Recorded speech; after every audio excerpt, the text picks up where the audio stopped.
안녕하십니까. 2020 디지털 이코노미 포럼에 오신 여러분을 진심으로 환영합니다. 저는 오늘 진행을 맡은 코리아 스타트업 포럼의 최재영 본부장입니다. Good morning, good afternoon, good evening, wherever you are, welcome to Digital Economy Forum 2020. My name is Josh Choi, Director of Business Development at Korea Startup Forum. I'm truly honored to be an MC for today's event. 올해로 세 번째를 맞이하는 디지털 이코노미 포럼은 기획재정부가 주최하고 코리아 스타트업 포럼이 주관하는 글로벌 포럼으로서 올해도 전 세계의 다양한 혁신가 및 전문가들을 모시고 디지털 경제의 미래와 다양한 혁신 아이디어와 인사이트를 공유할 예정입니다. The Digital Economy Forum, launched in 2018, is an annual event hosted by the Ministry of Economy and Finance of the Republic of Korea and organized by Korea Startup Forum. The forum is a global discussion platform inviting world-renowned experts and thought leaders to discuss on how to shape the future of the digital economy and share the novel ideas and insights. 전 세계를 강타한 코비드-19으로 인해서 디지털 경제는 이전에 경험하지 못한 아주 큰 변화를 맞이하게 됐는데요. 그래서 올해 디지털 이코노미 포럼은 포스트 코로나 디지털 이코노미, 진정한 혁신을 이끌 디지털 전환이라는 주제로 총 4개의 세션, 그리고 2명의 기조연설, 그리고 스페셜 세션으로 아주 알차게 꾸몄습니다. 특히 올해는 각 세션의 논의와 전문성을 높이기 위해서 국내외 각 분야의 전문기관들과 함께 공동으로 기획을 했고요. 서울, 보스턴, 실리콘밸리, 런던, 제네바, 헬싱키, 뉴델리 등 전 세계 다양한 도시에서 수준 높은 연사분들이 함께 하십니다. 자, 본 행사는 대한민국 서울의 스튜디오에서 진행이 됩니다. 그러나 글로벌 포럼인 만큼 오늘 한국어와 영어가 동시 통역으로 제공이 됩니다. 참여하신 분들께서는 각자의 언어를 선택하셔서 포럼에 참여해 주시면 감사하겠습니다. 자, 그럼 본 포럼의 주최 기관인 기획재정부의 장관이자 경제부총리인 홍남기 부총리님의 개회사를 들어볼 텐데요. 사회적 거리두기를 위해서 현장이 아닌 영상으로 개회사가 준비되어 있습니다. 함께 보시겠습니다.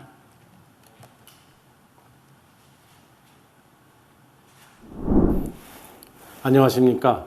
먼저 오늘 포럼에 자리해 주신 이승건 코리아 스타트업 포럼 의장님, 바쁘신 와중에도 기조 연설자로 참석해 주신 피터 다이아만디스 싱귤레리티 학장님, 그리고 앤드류 위코프 OECD 과학기술산업국장님께 기쁜 감사의 말씀을 드립니다. 그리고 코리아 스타트업 포럼, 더밀크, R2AS, WHO, ITU 등 참석해 주신 협력기관 관계자분들께도 감사의 말씀을 드립니다. 또한 코로나19 상황에서 비대면 컨셉으로 개최되는 이번 행사에 온라인으로 참가해 주신 내외 기빈 여러분, 영상으로나마 이렇게 만나 뵙게 되어 참으로 반갑습니다. 기획재정부는 지난 2011년부터 세계 경제와 산업의 변화, 그 정책적 함의 등을 논의하는 글로벌 산업경제 포럼을 개최해 왔으며 2018년부터는 디지털 경제 확산에 주목하여 이를 디지털 이코노미 포럼으로 확대 발전시켜 운영해 오고 있습니다. 올해는 코로나19라고 하는 글로벌 팬데믹 상황에서 포스트 코로나 시대의 디지털 경제, 진정한 혁신에 이끌 디지털 전환을 주제로 담론회장을 마련하게 되었습니다. 전 세계 경제사회 전반에 진행되던 디지털 전환이 지금 코로나19를 계기로 더욱 가속화되고 있습니다. 세계 각국에서 봉쇄 조치와 사회적 거리두기를 통해 사람 간의 물리적 접촉을 최소화하고 있지만 역설적으로 온라인상으로서의 접촉은 더욱 활발해지고 있기 때문입니다. 스마트폰을 활용한 간편 송금과 결제의 일상화부터 5G와 AI를 활용한 드론, 로봇, 자율주행 등의 개발에 이르기까지 전 세계에 디지털 물결이 빠르게 다가오고 있고 원격 의료, 원격 근무, 원격 교육 등도 더 이상 낯설지가 않은 상황입니다. 코로나19로 인해 2년에 해당하는 디지털 전환이 단 2달 만에 일어났다고 평가한 글로벌 디지털 선도 기업의 한 CEO 말처럼 그 속도가 엄청납니다. 이러한 디지털 흐름에 어떻게 대응하느냐가 우리가 당면한 과제이며 우리의 대응과 역량에 따라 우리의 미래는 크게 바뀔 수 있을 것입니다. 특히 한국과 같이 저출산 고령화가 빠르게 진행되고 경제, 사회의 구조적 변화 진폭이 더 크게 다가오는 국가에게는 디지털 경제 전환의 중요성이 더욱더 크게 부각될 것입니다. 친애하는 귀빈 여러분, 여행은 그리고 탐험은 스스로 길을 만들어 미지의 세계로 나아가는 것이며 무지에 대한 도전이라는 말이 있습니다. 디지털화가 가져올 변화의 끝이 어디일지 다 알지는 못하지만 우리는 디지털 경제라는 미지의 세계를 향해 스스로의 길을 만들어가는 여행과 탐험을 계속해 나가야 합니다. 디지털 전환이 초래하는 변화에 대한 이해를 높이고 디지털 전환에 따른 과제를 슬기롭게 해결해 나가야 합니다. 이에 저는 이러한 대전환의 시대에 직면하여 우리가 쏟아부어야 할 세 가지 힘을 한국 정부의 사례 등을 중심으로 말씀드리고자 합니다. 먼저 디지털 전환과 경쟁이 가속화될 수 있도록 하는 혁신의 힘입니다. 민간 부분이 디지털 경제의 주 플레이어로서 앞서 뛸 수 있도록 정부는 디지털 인프라를 대폭 강화하고 규제를 혁파하는 등 혁신을 배가하는 환경을 적극 조성해 나가야 할 것입니다. 이에 한국 정부는 지난 7월 포스트 코로나 시대의 선도국가로 도약하기 위한 국가 발전 전략으로 한국판 뉴딜 종합계획을 발표한 바 있습니다. 세 가지 핵심 축의 첫 번째가 바로 디지털 뉴딜입니다. 한국의 강점인 ICT를 기반으로 디지털 경제 인프라에 집중 투자하여 코로나19로 가속화된 디지털화의 흐름에 선제적으로 대응하고자 하는 것입니다. 5G 초고속망 등 데이터 고속도로를 업그레이드하고 데이터의 수집, 개방, 활용을 가속화하는 소위 데이터댐을 구축하며 디지털 경제의 핵심인 데이터, 네트워크, AI 생태계를 확실히 구축하여 이를 전 산업에 융합, 접목시키고자 하는 것입니다. 그리고 재정 투자에만 그치지 않고 낡은 규제나 제도들이 디지털 경제에 맞는 옷으로 갈아입을 수 있도록 제도 개선 노력도 함께 병행해 나갈 것입니다. 두 번째는 디지털 전환 과정에서 발생하는 격차 해소를 위한 포용의 힘입니다. AI 로봇 등이 인간의 노동을 대체할 경우 일부 계층은 일자리를 잃습니다. 또 디지털 기반이 취약한 계층은 사회에서 점차 소외될 것이고 정보 격차가 부의 격차를 더욱 심화시키는 문제도 발생시킬 것입니다. 19세기 산업혁명 당시 급격한 변화와 러다이트 운동 사례를 한번 대석해 볼 필요가 있습니다. 모든 계층이 변화에 적응할 수 있도록 포용적이고 균형 잡힌 대안을 찾아가는 것은 우리 모두에게 주어진 과제라 할 수 있겠습니다. 한국 정부는 빠르게 진행되는 디지털 전환 환경 속에서 취약계층이 괜찮은 일자리를 얻고 또 소외되지 않도록 고용 그리고 사회 안전망을 보다 촘촘히 하는 것에 정책적 영점을 두고 나갈 것입니다. 전 국민의 디지털 역량 강화를 위한 사람 투자 그리고 취약계층의 디지털 접근성을 제고하기 위한 여러 사업들을 크게 늘려나가고 있습니다. 마지막으로 갈등 조정을 통하여 모두가 윈윈할 수 있는 상생의 힘이 필요합니다.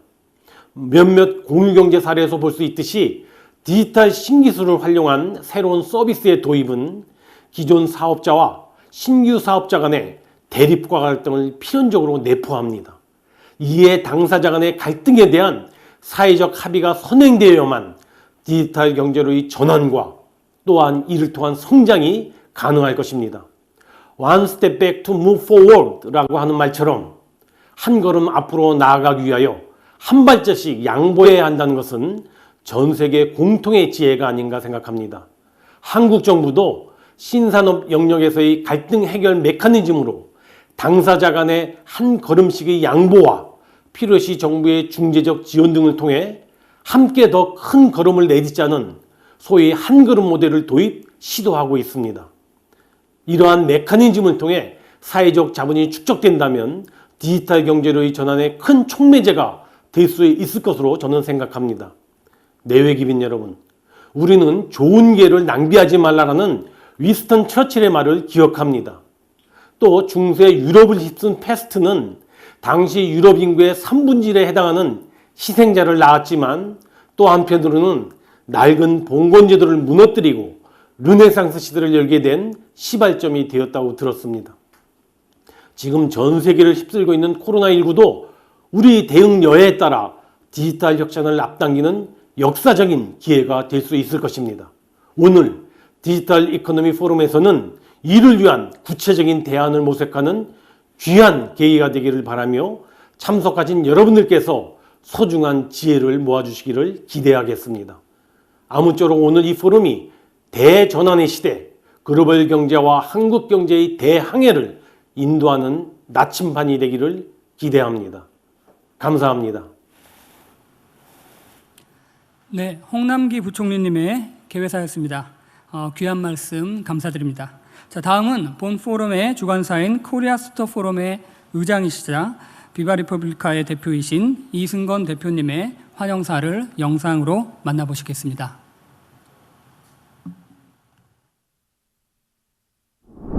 반갑습니다. 코리아 스타트업 포럼 의장이자 비바 리퍼블리카 토스팀 리더 이승건입니다. 환영사에 앞서 디지털 이코노미 포럼을 개최해 주신 기획재정부 홍남기 경제부총리님께 감사드립니다. 이번 포럼의 기조연설을 맡아주신 엑스프라이즈 재단의 설립자 미스터 피터 디아멘데스, OECD 과학기술산업국장 미스터 앤드류 위코프를 비롯한 디지털 경제 분야 글로벌 오피니언 리더 여러분들과 협력 파트너인 더 밀크, 알토이에스, ITU, 마지막으로 WHO 관계자분들께 깊은 감사의 말씀을 전합니다. 아울러 온라인 라이브로 진행되는 디지털 이코노미 포럼에 참석해주신 국내외 청중 여러분 모두 환영합니다. 지난 2018년 혁신기업과 디지털 전환의 임팩트에 주목하며 시작된 본 포럼은 혁신적인 미래를 만들어가기 위해 정부와 민간이 어떻게 협력해야 할지, 유니콘 스타트업들은 어떤 인사이트와 창업가 정신으로 혁신을 만들어가고 있는지를 논의하면서 디지털 경제의 지향점을 제시하는 글로벌 포럼으로 자리 잡아가고 있습니다. 특히 국내 대표적인 IT 스타트업과 빅테크 기업, 정부의 정책 당담자, 글로벌 VC, 학계 권위자 등 디지털 분야의 다양한 이해관계자들이 연사로 참여하여 디지털 생태계의 현황과 미래를 심도 있게 다루면서 깊은 인사이트를 남긴 바 있습니다. 올해로 3회를 맞이한 포럼의 주제는 포스트 코로나 시대의 디지털 경제, 진정한 혁신을 이끌 디지털 전환으로 선정했습니다. 코로나19 팬데믹은 교육, 의료, 고용, 소비, 금융 등 일상은 물론 경제와 산업 구조를 급격히 변화시키고 있습니다. 겪어보지 못한 위기와 불확실의 상황에 놓여 있지만 역설적으로 어느 때보다 빠르게 디지털 전환이 이루어지고 있고 또 이 상황에 적응하고 있습니다. 우리는 비대면화, 온라인화로 대변되는 디지털 경제 대전환의 변곡점에 선 것입니다. 이번 포럼에서는 디지털 전환을 주제로 우리의 삶과 밀접한 4가지 화두를 중심으로 세션을 마련했습니다. 첫 번째 세션에서는 사회 전 분야의 디지털 전환이 필연적인 시대에 어떤 기회와 위험 요소들이 있는지, 이에 따른 정부의 역할과 정책은 어떤 시사점을 가지는지 논의해보고자 합니다. 두 번째 세션에서는 코로나19 팬데믹으로 인해 큰 피해를 입은 엔터테인먼트 산업이 어떻게 돌파구를 마련해야 할지, 미디어의 미래는 어떻게 변할지 전망해 봅니다. 세 번째 세션에서는 포스트 코로나 시대의 일하는 방식의 변화와 직업의 미래를 예측해보고 디지털 헬스케어 기업들의 혁신 전략과 정책 및 규제 방향에 대해 다양한 관점의 목소리를 공유할 예정입니다. 마지막으로는 코로나의 위기를 기회로 전환한 한국 스타트업의 사례와 비즈니스 인사이트를 공유하고자 합니다.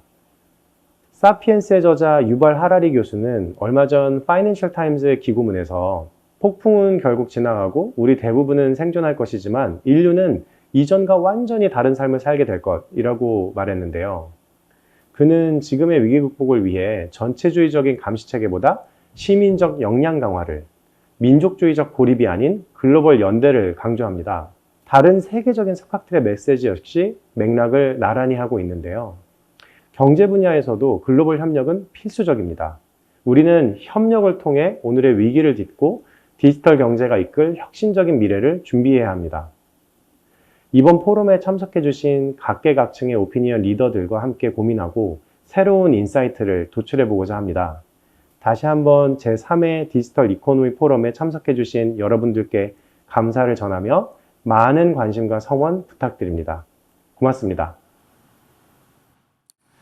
네, 이승건 코리아 스타트업 포럼 의장님의 환영사였습니다. 두 분의 개회사 그리고 또 환영사를 듣고 나니까 오늘 디지털 이코노미 포럼에 대한 기대가 더 커지는 것 같은데요. 자, 이제 본격적으로 포럼의 문을 열도록 하겠습니다. 자, 오늘 첫 순서는 디지털 경제 혁신을 이끌어가는 엑스프라이즈 재단과 싱글레리티 대학교의 설립자이자 세계가 주목하는 혁신 기업가인 피터 디아멘디스 대표님의 기조 연설이 되겠습니다. 메타트렌드 Future is Faster Than You Think라는 제목으로 기조 연설을 해 주실 텐데요. 한 30여 분의 연설 후에 약 15분 정도의 Q&A가 준비되어 있습니다. 여러분들께서는 채팅창을 통해서 여러 가지 다양한 질문들 남겨주시면 감사하겠습니다. 자, 그럼 피터 디아멘디스 대표님의 기조 연설을 함께 시청하시겠습니다. 예, 나와주십시오. It's a pleasure to be joining you, albeit digitally. 원격으로 It 만나게 was in 되어서 January of 반갑습니다. 2020 that I wrote a 2020년 book called The 1월에 제가 Future is 출간한 Faster 책이 Than You 미래는 Think. 생각보다 Little 빨리 did I know how 온다인데 fast 지금처럼 the 전 world 세계가 would be 빨리 changing. 변할 줄은 또 The 미처 challenge is 몰랐네요. that our brains, 인간의 100 billion 뇌는 neurons, 100 수조개의 trillion 뉴런과 synaptic 수백 connections that 조의 make up 시냅스 everything we've 연결로 ever 구성이 되어서 felt and 사물을 known, 느끼고 that we 인지하며 thought. 생각을 합니다. 인간의 뇌는 남아프리카의 사바나에서 수십만 년, 수백만 년 전에 진화를 시작했습니다. 당시 세계는 좁았고 선형적이었습니다. 세계의 변화는 하루아침에 이루어지는 일이 아닙니다. 10년 단위, 100년, 1000년 단위로도 그다지 변화하지 않았습니다. 그런데 오늘날은 전 세계가 기하급수적으로 변합니다. 1년 단위로 변하는 것도 아니고 몇 달마다 변화합니다. 이제 우리는 중국이나 인도에서 일어나는 일을 몇 초 후에 알게 되며 컴퓨터는 몇 마이크로초 이내에 알아냅니다. 이 모든 것을 가능하게 하는 것이 기하급수적 기술입니다. 보다 빠른 컴퓨터 칩을 바탕으로 해서 센서, 네트워크, 인공지능, 로봇 기술, 3D 프린팅, 합성 생물학, AR, VR, 블록체인 등 모든 기술들이 변화를 거듭하여 12개월 내지 24개월마다 2배씩 증가합니다. 이 중 어느 하나만 가지고도 어쩌면 세계를 변화시킬 수도 있겠지만 그러나 그들 간의 기술 융합을 통해서 2개 혹은 3개, 4개의 기술이 합쳐졌을 때 모든 비즈니스 모델, 생태계, 인간의 생활, 국가의 통치 체제, 기업의 경영을 리셋할 수 있는 것입니다. 비유적으로 말씀을 드리자면 기하급수 기술로 변모되는 세계를 보자면 마치 지난 10년, 20년 사이에 궤도를 이탈한 소행성이 지구와 충돌한 것과도 같습니다. 돌아보면 6,500만 년 전에 이미 그런 소행성이 실제로 지구와 충돌해서 생명을 파괴한 적이 있었습니다. 당시 느릿느릿 걷던 공룡들은 빠르게 진화할 수가 없어서 그 후에는 결국 멸종되었습니다. 비교적 자유로운 포유류들은 살아남아서 결국 6,500만 년 후에 지구를 지배하는 인류가 되었습니다. 따라서 환경이 그토록 빠르게 변화할 때 정말 중요한 것은 우리와 같은 세계의 지도자, 학자, 기업가들이 모두 신속한 대응을 하는 것입니다. 사람들은 세계가 얼마나 빨리 변화하는지 잘 느끼지 못합니다. 이 점이 그 어느 때보다 더 심각해지고 있다고 생각합니다. 또한 2020년 올해 초 또 다른 소행성이 지구와 충돌했습니다. 이름하여 사스-코브2 코로나19 팬데믹입니다. 그 어떤 소행성 충돌보다 더 빠른 변화를 야기하고 있습니다. 그 파괴적 변화는 여러 업계에 지속적인 파급 효과를 나타내고 있습니다. 코로나19는 기하급수의 힘을 전 세계 만방에 알리고 있습니다. 제가 수십 년 동안 연구하고 전파하려고 했던 내용을 말이죠. 그렇다면 기하급수적 성장은 어떤 느낌일까요? 무슨 뜻일까요? 우리는 모두 선형적인 사고를 합니다. 저는 9살짜리 두 아들이 있는데 그 애들을 선형으로 놓고 둘 사이를 30걸음 떼어놓으면 1, 2, 3, 4, 5, 30걸음이면 30m 거리가 됩니다. 그런데 기하급수를 단순하게 2배로 설정해서 떨어지게 하면 1, 2, 4, 8, 16, 32로 해서 30걸음을 떨어뜨리면 이제는 30m 거리가 아니라 10억 미터 거리로 멀어지게 됩니다. 그러니까 지구를 26바퀴나 돈 것이 됩니다. 그만큼 선형적 사고는 기하급수적 파괴적 성장과 차이가 매우 큽니다. 이제 제가 하고 있는 코로나19 팬데믹 연구를 말씀드리겠습니다. 저는 현재 코백스라고 하는 회사의 공동 창업자이자 부회장을 맡고 있습니다. 혈액 항체 엘리자 테스트의 첨단 기업입니다. 현재는 코브2 백신을 생산 중인데요. 현재까지 지금 우리가 하고 있는 통해서 30개의 백신의 동물 테스트를 끝냈습니다. 그중 2개를 찾아냈고 곧 인체 시험을 하게 됩니다. 연말까지 수억 병의 백신이 생산되기를 기대하고 있습니다. 그 외에도 제가 공동 창업하고 부회장으로 있는 회사로 셀룰레러티가 있습니다. 훌륭한 공동 창업자인 밥 루리와 함께 하고 있는데요. 우리는 줄기세포를 활용하고 자연 살해세포를 인태반에서 추출해서 암을 무력화시키고 인체 내 면역체계에서 바이러스 감염세포를 탐지하고 파괴합니다. 이 사업을 확신하는 이유는 제가 코로나19 사태에 깊이 관여하고 있기 때문인데요. 그 점은 따로 설명하겠습니다. 이제 조금 좋은 측면에서 코로나19를 볼 수도 있을 것 같습니다. 즉 역사상 최초로 인류가 공동의 단일한 적을 상대하고 있는 것입니다. 모든 국가, 모든 개인들이 사스코브 바이러스라는 하나의 문제에 직면하고 있습니다. 약 1억 명 내지 2억 명의 과학자, 내과 전문의, 기업가, 간호사들이 공동의 적을 상대해서 고군분투하고 계십니다.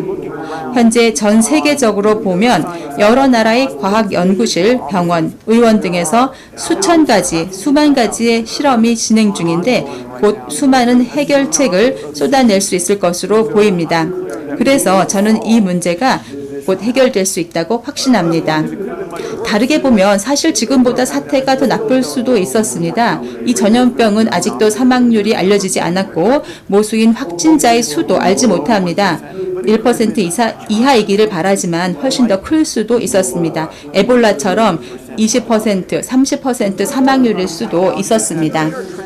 또한 우리는 모든 것을 변혁시키고 새로 만들어내는 시대에 살고 있습니다. 여러분이나 여러분의 회사 혹은 여러분이 투자하고 있는 회사들이 미래 변화에 진정 집중하고 있다면 지금이야말로 새로이 창조하고 선도적으로 이끌어 나아가야 할 때입니다. 마지막으로 지금은 기업의 진화를 가져올 기회입니다.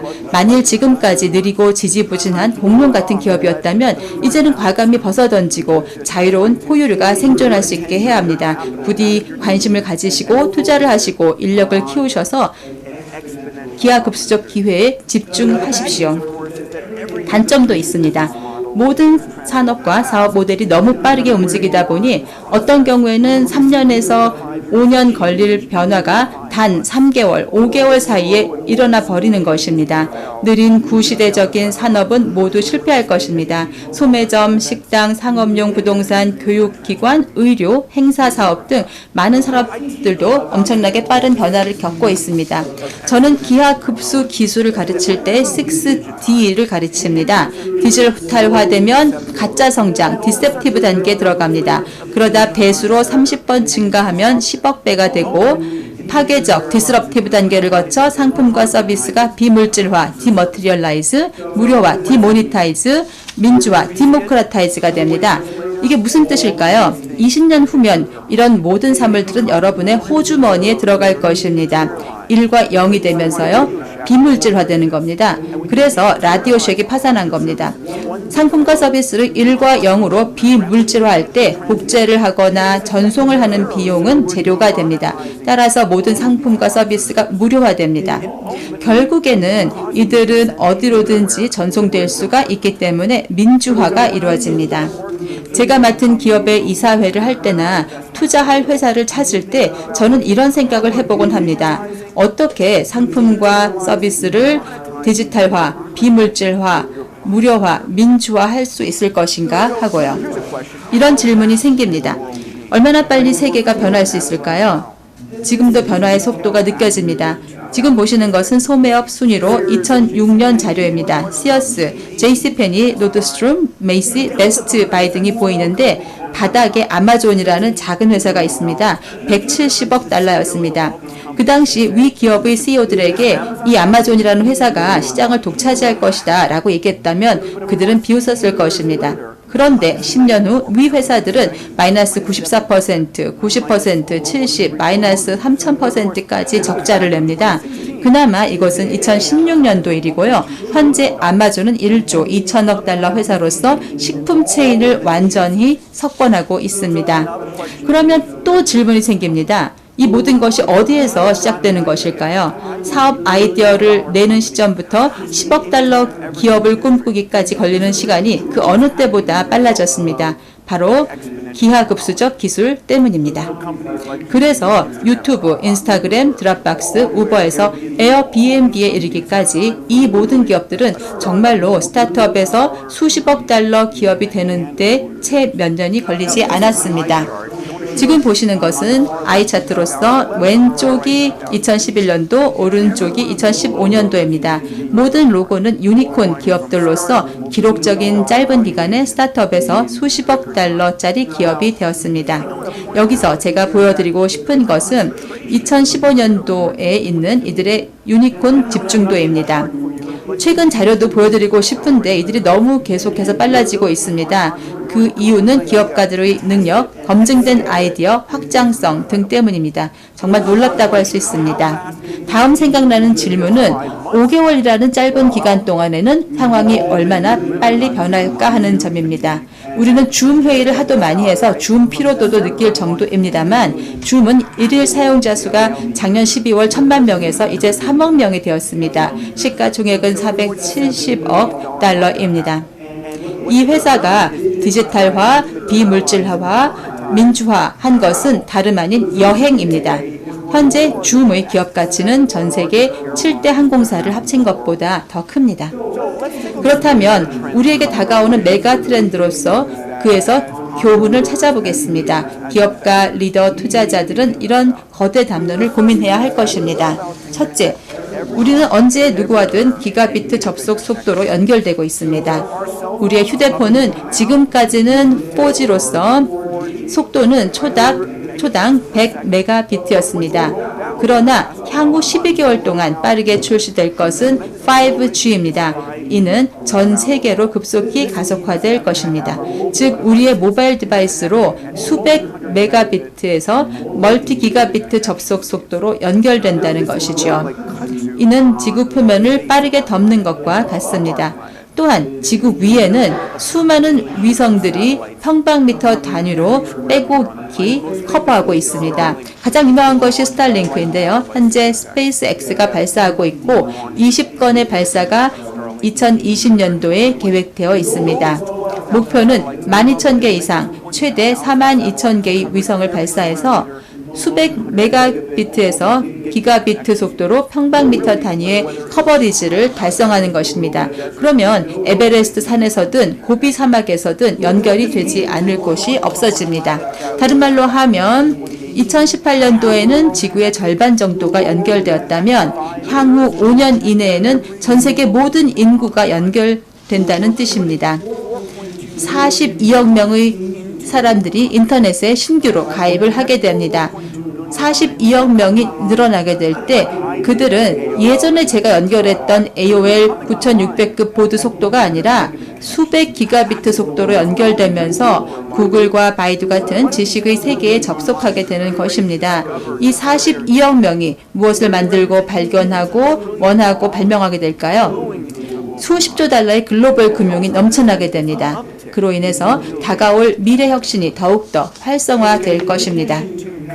그리고 지구의 모든 인구와 모든 디지털 디바이스를 연결하는 것 이외에도 새로운 메가 트렌드가 있습니다. 바로 인간 로봇 협력입니다. 완전히 새로운 세대의 배달 로봇이 등장할 것입니다. 지금 보시는 것은 스타쉽이라는 것인데요. 전 세계 대학 캠퍼스에 배치됩니다. 이들 로봇은 동네 식당에서 기숙사 방까지 음식 배달을 하게 됩니다. 특히 코로나19로 인한 여러 제약으로 인해서 우리는 드론을 이용한 배달 서비스도 출시할 계획입니다.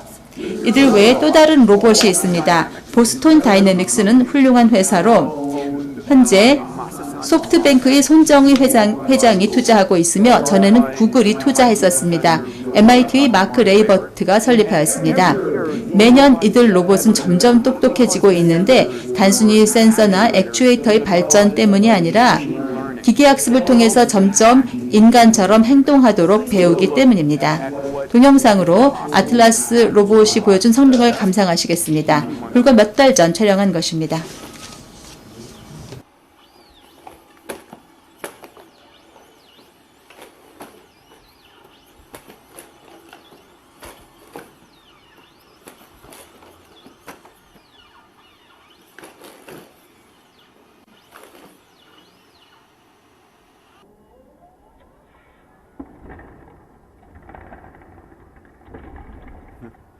Here's another robot. 또 다른 로봇 아이디어가 있습니다. 저는 또한 엑스프라이즈 파운데이션도 창립하고 집행 이사를 맡고 있는데요. 당사는 큰 상금을 걸고 대회를 주최합니다. 몇 년 전에 일본 아나항공사의 혁신 담당 이사 겸 CEO가 전화로 질문하신 적이 있었는데 만일 사람들이 뉴욕이나 LA에서 도쿄로 비행하기를 꺼리게 하는 요인이 있다면 무엇일까요? 하는 것이었습니다.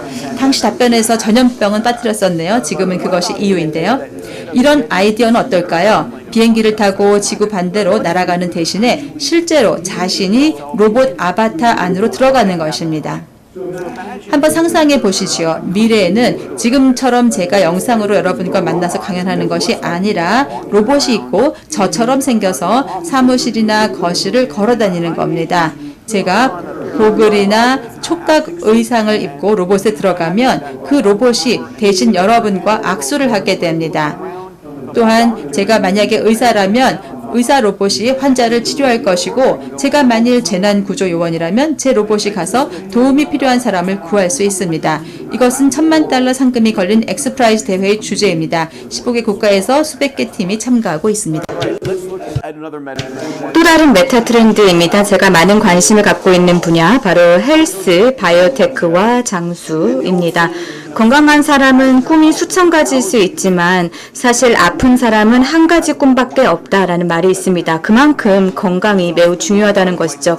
그래서 제가 이 분야를 많이 연구하고 있습니다. 현재 정말 굉장하고 멋진 일들이 많이 진행이 되고 있습니다. 우리는 우리 인체 내에 32억 개나 되는 유전자인 게놈을 읽고 쓰고 편집할 수 있게 되었고요. 그리고 제가 예전에 하버드 의대와 또 MIT에서 유전자 치료라는 이 분야를 연구를 했었는데요. 사실 30년이 걸려서야 오늘날의 수준에 다다를 수 있었습니다. 오늘날 총 20여 가지의 유전자 치료제가 FDA 승인을 받았고 현재 총 400개 임상이 진행 중입니다. 자, 그러면 유전자 치료가 무엇일까요? 마법과도 같은 것이죠. 바이러스 벡터를 사용하게 되는데요. 이 바이러스는 우호적인 바이러스로서 우리가 길들인 것입니다. 그리고 사람이 없는 또는 한 개가 더 필요한 그 정확한 유전자 복제수를 가져다가 바이러스에 삽입을 한 다음에 바이러스를 인체에 주입하고 이게 근육세포, 심장세포, 혈액세포 등으로 주입이 됩니다. 인체에 올바른 유전자 복제수를 주입하게 되죠. 이처럼 유전자 치료는 획기적입니다. 모두들 들어보신 적이 있을 텐데요. 또 다른 분야는 바로 크리스퍼 기술입니다. 지금 32억 개의 유전자 염기서열 중에서 한 개만 저희가 떼내서 편집을 할 수 있는 놀라운 기술이죠. 그리고 최근에 MIT와 하버드의 브로드 연구소에서는 이 프라임 에디팅, 프라임 편집이라는 기술을 개발했습니다. 기술이 정말 정교해서 유전자 결함의 89%까지 수정이 가능하다고 합니다. 매우 놀라운 결과입니다. 크리스퍼 기술과 또 유전자 치료라고 하는 것은 항암 치료, 유전자 결함 치료, HIV 에이즈 치료 등에 있어서 매우 유망한 기술입니다. 또 우리의 차세대 메르스 치료 항생제나 아니면 기타 향균제가 될 수도 있는 것입니다. 매우 놀라운 기술이라고 할 수 있죠. 또 제가 많은 관심을 갖고 있는 분야이기도 한데요. 노화 방지입니다. 사람들이 20년, 30년을 더 어떻게 건강하게 살 수 있게끔 하는 것인데요. 우리 모두 다 늙어가죠. 저도 이제 50대인데요. 그래서 저를 위해서 또 제 가족, 친구를 위해서 이런 분야의 연구를 하고 있습니다. 제가 목표로 하는 것은 100살이 되신 분들도 60세처럼 보이게 하는 것입니다. 이것을 가능하게 하는 다양한 기술들이 마침내 등장하고 있습니다. 자, 그럼 이런 상황을 어떻게 해석해야 될까요? 우리가 안고 있는 도전과제 중에 하나는 물론 우리는 우리 인체에 대해서 매우 낙관적으로 생각을 합니다. 제가 공동 설립한 회사 중에서 헬스 뉴클리어스라는 회사가 있는데요. 샌디에고에 있고 LA, 샌프란에도 시설을 오픈하려고 합니다. 이 헬스 뉴클리어스를 방문하시면요 4시간짜리 방문 코스가 있습니다.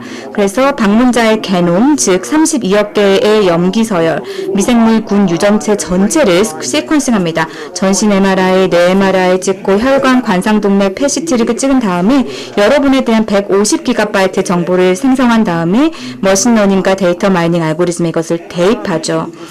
우리의 목적은 여러분의 인체에 어떤 일이 일어나고 있는지를 파악하는 것입니다. 사실 어느 날 갑자기 옆구리가 쑤시하거나 결려서 병원에 입원해도 그 이유를 잘 모르는 경우가 있습니다. 또 주변에 이 병, 저 병 때문에 갑자기 세상을 떠난 친구, 지인이 있을 텐데요. 최근 저희는 헬스 뉴클리어스를 거쳐간 1200명의 사람들 대상으로 진행한 연구 결과를 발표했습니다. 이분들 모두 다 겉으로는 건강해 보이는 50대, 60대, 70대 남성 여성들이었는데요. 최고의 치료를 받고 있는 분들이고 또 다들 본인이 건강하다고 생각했습니다. 그 중에 1.7%는 본인도 몰랐던 암 진단을 받았고요. 2.5%는 뇌 또는 대동맥류가 있었고 7%는 중등증 또는 중증 심혈관 위험을 보였고 16%는 심장의 구조적 기능에 이상이 있었습니다. 전반적으로 14.4%가 목숨을 구할 수 있을 정도의 뭔가 중요한 소견을 보였다는 것입니다. 그래서 실제로 우리가 직접 보지 않으면 이렇게 못 찾는 것이죠. 그래서 오늘날의 C케어, 질병관리라고 하는 것은 능동적이고 더 맞춤화되고 예측 가능한 헬스케어, 건강관리 중심으로 바뀌게 됩니다. 자, 또 다른 분야인데요. 잘 모르실 수 있겠지만 사실 우리는 태어나면 엄청나게 많은 양의 줄기세포를 인체에 공급받게 됩니다. 이러한 줄기세포가 우리 인체의 재생 능력을 담당하게 되죠. 인체의 줄기세포는 이 몸에 손상 있는 부분을 찾아내서 손상 부위를 찾게 되면은 근육, 뼈, 뇌, 심장 등으로 복제, 분화되면서 손상 부위를 보수합니다. 우리가 젊을 때는 그래프에서 보시다시피 줄기세포가 매우 많습니다. 하지만 나이가 들어가면서 그리고 지금 보시면 이제 30세를 기점으로 해서 우리 인체의 줄기세포의 수가 급격하게 줄어들게 됩니다. 그래서 우리가 어릴 때보다 그 줄기세포의 수가 100배 그리고 1000배 줄어드는 것을 볼 수가 있는데요. 다 이유가 있습니다. 사실 애초에 인간은 30살이 넘게 살게끔 디자인되지 않았었습니다. 아이를 낳고 그 아이가 가임기가 될 때까지 살도록 디자인이 되었었죠. 따라서 과거에서는 30세쯤 되면은 손주들한테 빌붙어서 밥을 먹고 사는 게 아니라면 죽거나 아니면 다시 자연으로 돌아갈 수밖에 없었던 그런 시절이 있었습니다. 어쨌든 이렇게 줄기세포의 수가 나이가 들면서 줄어들게 되는데요.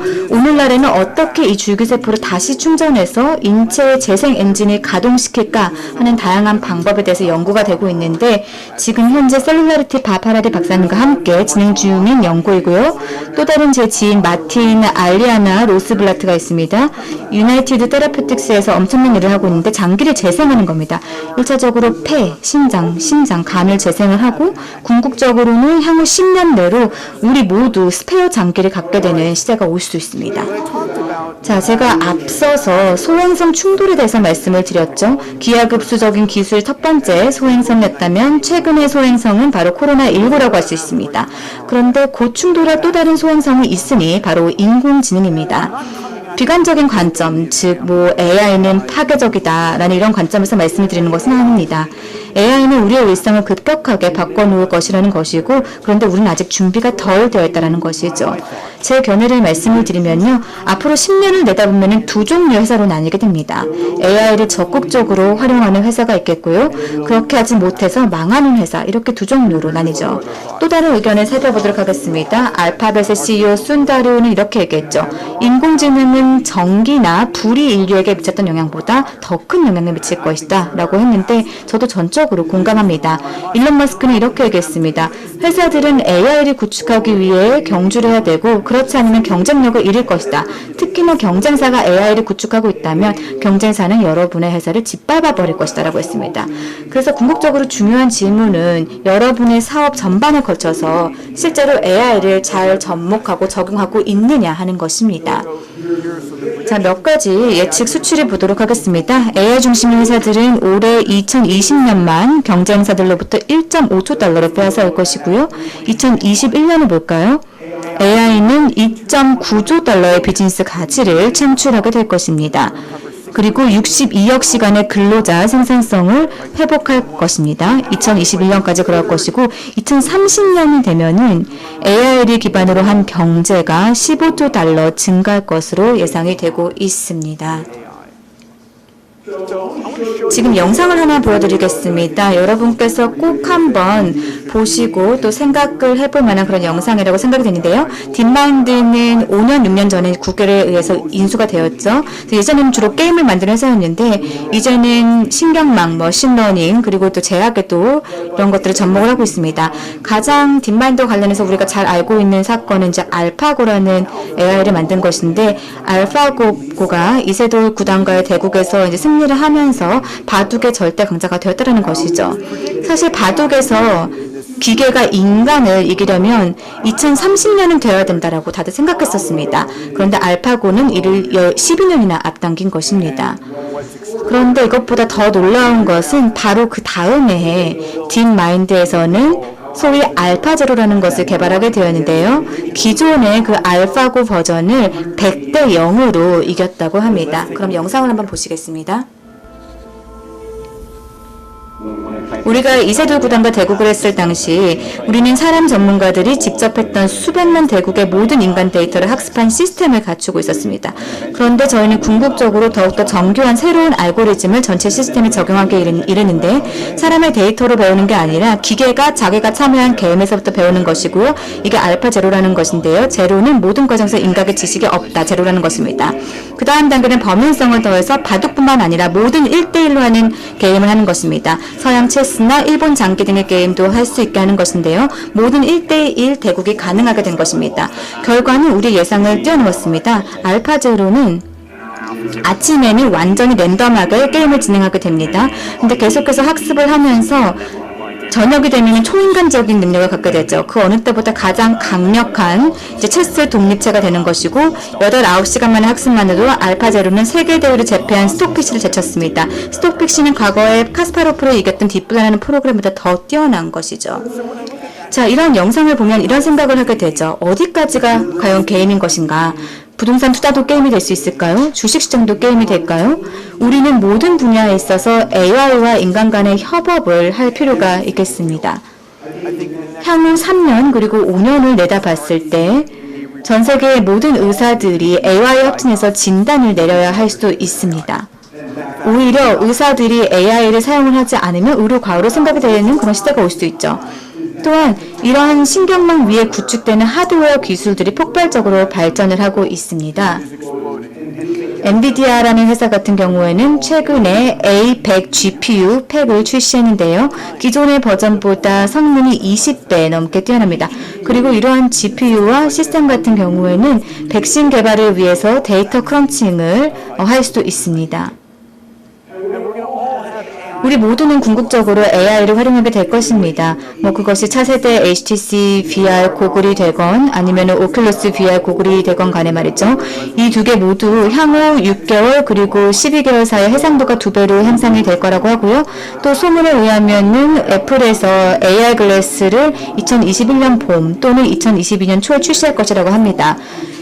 이는 우리가 보는 것, 그리고 우리의 학습 방식, 그리고 환경과 상호작용하는 방법이 획기적으로 바뀐다는 것입니다.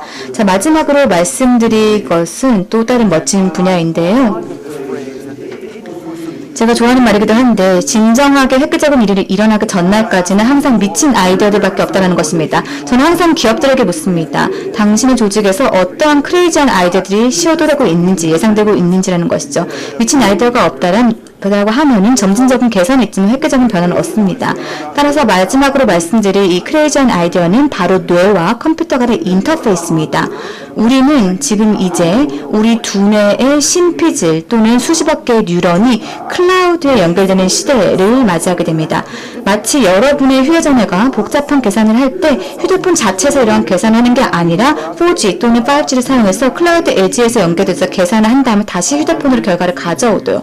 우리 뇌도 똑같습니다. 지난 12개월 동안은 정말 놀라운 기술들이 도입이 되었습니다. 지금 보시는 것은 이제 쌀 한 톨 크기의 두뇌 이식 칩인데요. 각각의 칩이 초당 10메가비트의 속도로 뇌에서 클라우드 데이터를 전송할 수 있습니다. 시각 장애인인 여성이십니다. 시각 피질에 이러한 메모리 어레이를 부착을 해서 앞을 볼 수 있게 되었습니다. 시력이 회복되었죠. 하지만 가장 파워풀하고 강력한 일은 지난 여름에 발표된 것인데요. 뉴럴링크의 소식입니다. 뉴럴링크는 일론 머스크가 창립한 회사인데요. 인간의 뇌를 클라우드로 연결하고자 하는 목표를 갖고 있습니다. 이 중간에 보시면은 매우 작은 칩이 있습니다. 이 칩 10개를 뇌의 표면에 이식하게 되면은 2기가비트 연결 속도를 내서 클라우드에 접속을 할 수가 있습니다. 그래서 오른쪽에 있는 머신은 이제 뇌를 실제로 절개를 해서 뇌로 들어가서 칩에서 뇌의 심피지까지의 수천 개의 연결점들을 만들어낼 수 있는 그런 기능이 있습니다. 그래서 이 칩들은 이미 영장류에 실험이 되었고요. 그리고 뉴럴링크에서는 올해 말까지 인체에 또 적용할 것이라고 발표를 하였습니다. 이렇듯 전 세계적으로 정말 다양한 메타 트렌드가 동시다발적으로 일어나고 있습니다. 특히 코로나로 인해서 우리 삶의 디지털화가 가속화되고 있는 이런 상황에서 말이죠. 이러한 변화의 속도가 너무 빠르게 일어나고 있어서 이것에 대해서 두려움을 가진 분들도 계시지만 한 가지 말씀을 드리고자 하는 것은 우리는 전례 없는 시기를 겪고 있고 부정적인 마인드는 절대 긍정적인 삶을 가져주지 못합니다. 저는 전 세계가 안고 있는 가장 큰 문제는 동시에 가장 큰 비즈니스 기회가 될 수 있다고 생각하고 기업들은 그 어느 때보다도 이러한 도전과들에 대한 해답을 찾고 있습니다. 오늘 제가 갖고 있는 생각 또 열정을 여러분과 함께 할 수 있어서 영광이었고요. 발표 슬라이드가 필요하시면은 keynote@diamandis.com으로 메일을 보내시면은 저희 서버에서 자동적으로 발표를 보내드릴 것이고요. 자녀, 동료, 친구, 지인들과 함께 공유해 주시기 바랍니다. 저희는 어번던스 360 싱글러리티 대학 엑스프레스 재단에서 하는 일에 대해서 큰 자부심을 갖고 있고요. 경청해 주셔서 감사드리고 제 열정을 여러분과 함께 할 수 있게 되어서 반가웠습니다. 네, 다시 한번 정말 멋진 기조 연설을 해주신 피터 디아만드스 대표님께 감사를 드리겠습니다. 자, 이제부터 그 질의응답 시간을 갖도록 할 텐데요. 질의응답은 그 발표하신 그 피터 디아만드스 대표님하고 원활한 커뮤니케이션을 위해서 제가 질문은 영어로 진행을 하고 그건 한국말로 동시 통역으로 진행되도록 하겠습니다. 피터 나와 계신가요? 네. Hi Peter, can you hear me? 대표님 잘 들리십니까? 대표님 들리십니까? 안녕하십니까? Yeah, good evening. Right. 저녁이시죠? 여기는 아침입니다. 정말 감사합니다. 훌륭한 기조 연설 잘 들었습니다. 많은 영감을 받을 수 있었고 또 많은 식견을 얻을 수가 있었습니다. 질의응답 시간을 시작하도록 하겠습니다. I brought you a book today. 오늘 제가 사실 이 책을 가지고 왔습니다. 보이십니까? 예, 보이네요. 사인을 해드려야 되는데 사인해드릴 수 있을까요? 예, 좋습니다. So in your presentation, 발표에서도 오늘 말씀을 해주셨고 책에도 나와 있지만 대표님께서는 현재 기하급수적 기술에 대한 사례도 많이 설명을 해주셨거든요. 그런데 저에게는 훨씬 더 중요한 일들이 많이 있다고 생각을 합니다. 이러한 기술뿐만이 아니라 정책이나 제도나 법적인 틀로 만들어서 이러한 기술들에 대해서 선제적으로 대응을 하는 것이 정말 중요하다고 생각하기 때문입니다. 그리고 현재 많은 사람들은 장수를 누리고 있습니다.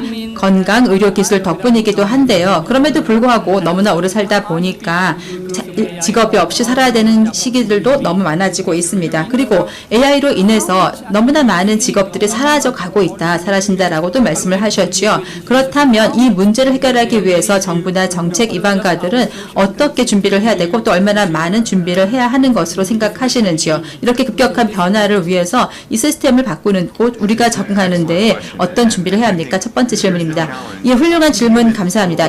여기 어려운 점이 있죠. 사람들은 변화를 좋아하지 않습니다. 특히 극적인 변화는 더더욱 좋아하지 않습니다. 아침에 일어나서 어제와 오늘이 똑같기를 바라는 것이 인간의 본성이라는 뜻입니다. 우리가 사는 세계에서는 여러 정부들이 바로 안정화하는 힘을 가지고 있는 작용을 하고 있는 조직입니다. 항상 하고 있는 일을 할 수 있게끔 해주는 것이죠. 그렇기 때문에 기하급수적인 변화라고 하는 것은 그 부분에 있어서 상수는 변하지 않고 그대로 두면서 변화하는 것을 의미하는 것입니다. 빠르고 작은 정부는 보다 민첩하게 움직일 수 있어서 변화에 빠르게 대응할 수 있습니다. 그런데 큰 정부, 큰 국가는 그렇게 빠르게 움직이지 못합니다. 민첩성이 없다는 것이죠. 그래서 정부가 민첩성을 가지고 있어야만 산업에도 빠르게 적응하고 변화할 수 있습니다. 이런 경우 한국 같은 경우 삼성 같은 회사가 있지 않습니까? 전 세계가 삼성이 무엇을 하고 있는지 다 알고 있고 또 우리가 볼 수 있습니다. 또 한 가지 말씀하셨던 내용 중에 제가 기억해 보니까 장수 얘기를 하셨잖아요.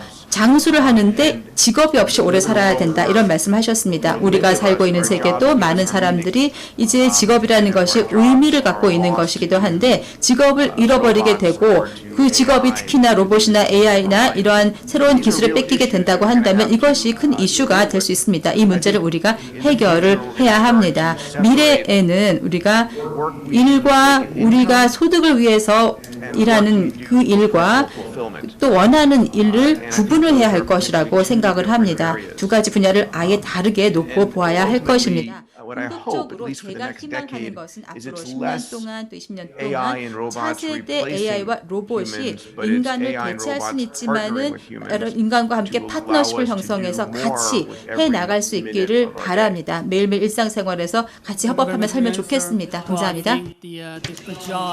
네, 감사합니다. 그래서 민첩한 그런 정보라고 하는 것은 매우 중요한 그러한 생각사항이라고 생각이 되고요. 고려사항이라고 생각이 되고요.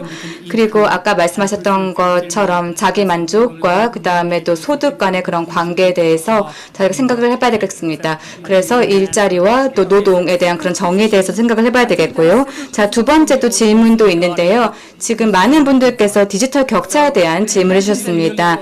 말씀하신 것처럼 지금 전 세계의 많은 인구들이 이제 수십 년이 되면은 다 연결이 될 것이라고 하셨지만 지금 현 상황을 보면은 전 지구상의 50% 미만의 사람들이 연결이 되어 있습니다. 50%는 아직 연결이 되어 있지 못하고 있죠. 그래서 이러한 획기적인 기술, 또 기하급수적인 기술이라고 하는 것은 매우 놀랍지만 또 이러한 격차를 더 심화시키고 있습니다. 그리고 많은 사람들이 기하급수적인 이런 기술의 발전이라고 하는 것이 이런 격차를 더 심화시킬 것이다라고 우려하고 있는데요. 이러한 상황에서 우리가 이러한 최첨단 기술의 그런 발전과 그 다음에 또 취약계층에 대한 이런 기술 접근성 이 두 가지 간의 균형을 어떻게 도모할 수 있을까요? 또 다른 중요한 질문을 해주셨습니다. 그리고 또 제가 질문 받기 좋아하는 그런 질문이기도 하는데요. 지금 지난 1000년 동안의 인류 역사를 뒤돌아보면은 다음과 같습니다.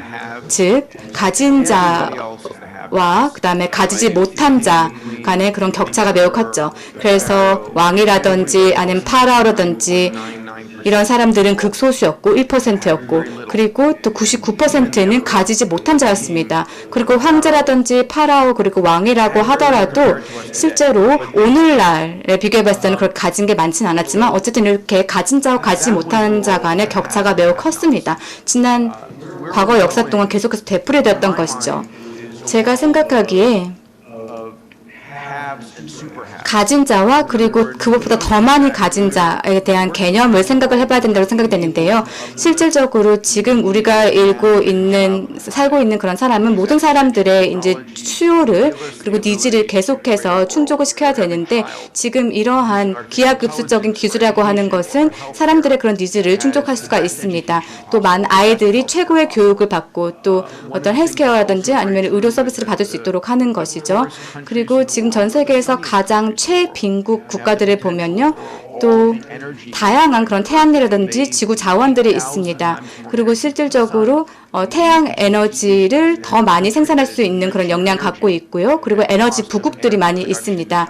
그리고 에너지 생산가도 계속해서 급격하게 줄어들고 있고요. 에너지 보관과 관련해서도 많은 그런 기술들이 개발이 되고 있습니다. 그래서 에너지가 이제 풍부하게 되면은 물도 풍부하게 되고 그리고 이러한 상황들이 계속해서 지속이 되게 되면은 또 인류의 그런 질병 문제도 해결될 수 있습니다. 왜냐하면은 지금 전 세계 질병 중에 반 이상이 이렇게 깨끗하지 못한 식수로 인해서 일어나고 있기 때문입니다. 그래서 우리가 오늘날에도 이런 빈부 격차가 심하지만 이런 것들을 계속해서 우리가 줄여나가려고 하고 있고 그리고 또 물이라든지 에너지, 헬스케어, 교육, 엔터테인먼트에 대한 이런 접근성을 계속해서 제고하면서 이런 문제들을 해결할 수 있을 것입니다. 네, 감사합니다. 전 세계적인 환경 문제에 관련된 기업도 하고 계시기 때문에 정말 중요한 문제인 것 같습니다. 청중의 질문을 받도록 하겠습니다. 저희가 미리 받은 것이 있는데요. 한 가지 질문 얘기하겠습니다. 우리가 좀 관심을 갖게 되는 질문인데요. 이겁니다. 자, 이러한 모든 빠르게 변화하는 상황들을 고려할 때 우리가 어떻게 미래의 디지털을 차세대를 위해서 상상을 하고 준비를 할 것인가 하는 질문입니다. 많은 사람들이 걱정을 하고 있는 것은 현재 교육체계에 이러한 모든 것들이 실제로 준비가 되고 있는 것인지, 미래에 대한 준비가 정말로 되고 있는 교육인지, 이런 것들에 대해서 걱정하고 있다는 것입니다. 그렇다면 교육 관련 정책 입안자들이 생각해야 하는 가장 중요한 것은 무엇이고, 현재 교육 체계가 무엇을 변화시켜야 할 것 같습니까? 예, 제가 아들들이 9살입니다. 그래서 교육에 굉장히 관심이 많은 아버지입니다. 제가 볼 때도 교육 제도는 전 세계적으로 정말로 그렇게 변하지 않은 제도 중에 하나라고 생각합니다. 수백 년 동안 이렇게 변하지 않은 제도도 별로 많지 않을 것입니다. 한 사람이 연단에 나가지요. 그래서 학생들, 여러 청중들을 보고 일방적으로 이야기를 하죠. 선생님 뒤에는 칠판이 있죠. 그래서 거기에서는 우리가 던질 만한 질문이 없는 것입니다. 전 세계적으로 개인화된, 맞춤화된 교육이라든지 하는 것들을 통해서 모든 하나하나의 학생들이 독특한 존재라는 것을 가르칠 만한 준비가 되지 못했습니다. 이런 부분들을 많이 해결해야 되는데요. 바로 여기에 인공지능이 들어갈 수가 있습니다. 기술을 활용을 해서 가상현실 등과 같은 그런 기술들을, 심지어 게임도 활용될 수 있습니다. 이런 것을 통해서 개선할 수 있습니다. 제가 볼 때는 여러분들이 학생이라면 학생들은 100점 점수를 맞기 위해서 공부를 하게 되죠. 그런 다음에 100점에서 시작을 해서 점점점 떨어집니다. 틀리면 내려갑니다. 그런데 게임은 다릅니다. 뭔가 맞춰가면 점수가 올라가고요. 인센티브가 쌓이는 것입니다. 하나하나 하가면서 점수가 점점 끝까지 올라가게 됩니다. 많은 기업가들은 바로 이 코로나19 이후에도 많은 생각을 해야겠지만, 이제 파괴적인 기술이 교육과 의료 이 두 가지에서 많이 나온다고 생각을 하고 있습니다. 저도 벤처 펀드를 많이 하고 있는데 전체적으로 50억 달러 이상에 해당하는 금액들을 투자하고 있는데 상당수가 교육에 들어가고 있습니다. 미래의 교육을 한번 상상해 보시면 이런 말씀을 드릴 수 있을 것 같습니다. 할아버지들께서, 할머니들께서 자녀들을 가르칠 때는 과거에 있었던 교육의 역사가 있지만, 이제 미래는 다릅니다. 미래의 교육은 고글을 쓰고 교육을 받을 것이고요. 플레이를 하듯이 맙을 위해서 하는 교육이 될 것입니다. 그리고 자신들이 원하는 이야기를 하게 될 것이고, 자신이 원하는 사람들을 찾아가서 같이 이야기하면서 같이 살면서 과거의 그리스나 로마 시대의 1대1 교수법을 가졌던 것과 마찬가지의 1대1 교육이 이루어지게 될 것입니다. 완전히 몰입형 교육이 될 수 있는 것이고요. 그래서 좋은 성과를 낼 수가 있게 될 것입니다. 그래서 중요한 것은 우리의 아이들을 가르칠 때 꼭 교육만 가지고 하는 것이 아니다라는 것이 중요한 것이고요. 두 번째는 우리 아이들에게 열정을 불어일으켜야 됩니다. 무엇에 열정을 가지고 있는지 알아내야 할 것입니다. 다음으로 중요한 것은 정말 좋은 질문을 할 수 있도록 끌어내야 합니다. 학생들은 언제든지 어디서든지 어떤 질문이든지 할 수 있어야 되는데, 중요한 것은 그 질문의 내용과 질 수준이 얼마나 높으냐 하는 것입니다. 이것을 끌어내야 됩니다. 저도 아버지로서 아들들을 가르치고 있는데 포기하지 않도록 가르칩니다. 계속해서 끊임없이 도전하고 포기하지 말아라라고 가르칩니다. 그래서 마지막에 특히 교육에 있어서의 중요한 세 가지 요소에 대해서 말씀해 주셨는데요. 실질적으로 저희가 디지털 전환을 이루기 위해서는 정말 견고한 이런 아날로그 근간이 필요합니다. 다시 말해서 저희는 차세대에 있어서 제대로 된 그런 마인드셋 그리고 철학을 구비할 수 있도록 하는 것이 중요한 것이라고 생각이 되는데요. 좋은 지적이셨던 것 같고요. 그리고 마지막 질문 넘어가도록 하겠습니다. 시간 제약상이요. 자, 지금 쓰여진 대로 읽도록 하겠습니다. 지금 보시니까 대표님께서는 팬데믹을 통해서 저희가 새로운 기회를 맞이할 수 있을 것이라고 생각을 하시고, 특히 스타트업들이요. 그리고 저희가 이것을 극복할 수 있을 것이라고 생각하시는데, 코로나19에 있어서의 어떤 부정적인 여파, 우리가 우려해야 될 상황이 있을까요? 제 생각에 부정적인 여파 당연히 있다라고 생각이 됩니다. 특히 실제로 이거에 건강적인 영향을 받으신 분들, 그리고 또 경제적으로 많은 어려움을 겪고 계신 분들도 계시죠. 그런데 이 상황에서 가장 어려운 것은 바로 우리가 나약하다는 것을 전 세계에 보여줬다는 것입니다.